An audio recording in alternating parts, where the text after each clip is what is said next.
సెట్ల పేరు మీద అడ్డగోలుగా భూములు దోపిడీ చేస్తూ ఉంటాయి. అడ్డగోలుగా పరిశ్రమలు పెట్టరు, ఉద్యోగాలు రావు, మొత్తం లక్షల కోట్లు రియల్ ఎస్టేట్ వ్యాపారాలు చేస్తారు. మీరు రియల్ ఎస్టేట్ వ్యాపారాలు చేసుకుంటే మేము పంటలు పండించే భూములు మీకు దేనికి? మేము ఎక్కడ పారిపోవాలి? మా బిడ్డలు ఎక్కడ పారిపోవాలి? పెళ్ళిళ్ళు చేసుకోవాలి, హాస్పిటల్స్ ఉంటాయి, ఖర్చులు ఉంటాయి. ఎవరు ఈ డబ్బులు ఎవరిస్తారు? మీరు ఇచ్చే 5,000 10,000 సరిపోద్దా? రోజుకి 60,000 నెలకు 60,000 సంపాదించేవాడికి మీకు ఈ మానవత్వం లేదా?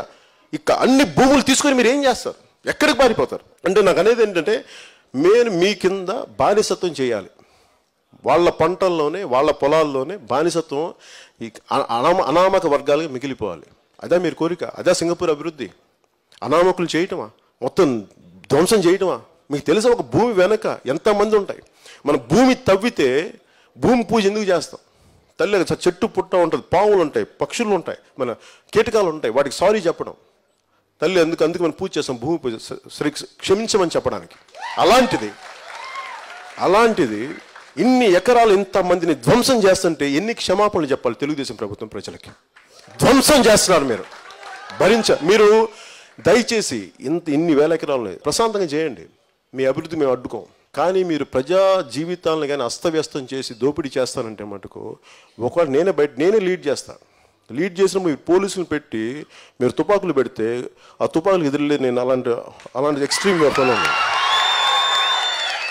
దానికి కారణం కూడా ఏంటంటే, ఈ భూసేకరణ చట్టం అనేది అడ్డగోలుగా రియల్ ఎస్టేట్ చేయడానికి మనకి చేసిన అచ్చడాక. అది మీకు ఎంత భూమి కావాలో తీసుకుని సంతోషంగా అభివృద్ధికి.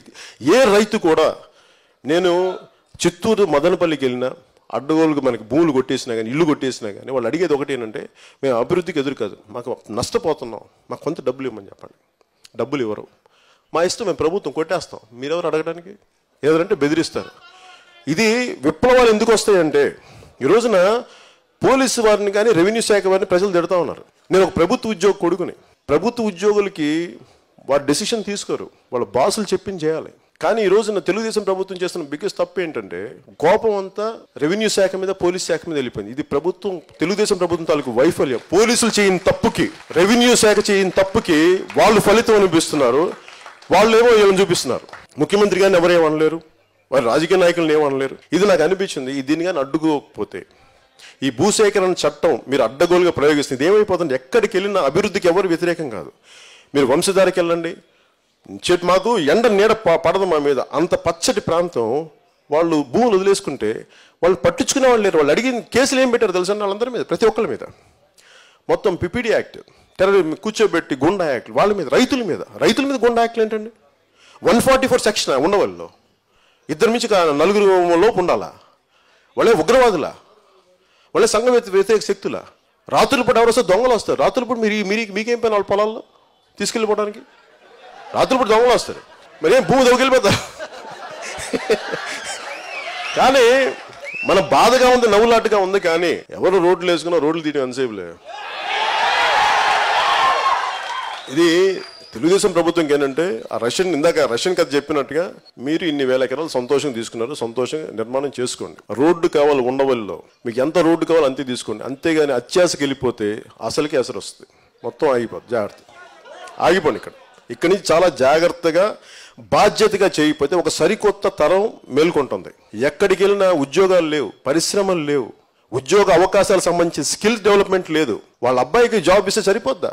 ప్రతి అబ్బాయికి ఇవ్వాలి జాబ్, ఉద్యోగాలు. సంతోషం. నాకు ఎవరు వారి అబ్బాయి రేపు పొద్దున ముఖ్యమంత్రి నాకే ఇబ్బంది ఏం లేదు. మీకు ఇబ్బంది ఏమో నాకు తెలియదు, కానీ నాకైతే ఇబ్బంది లేదు.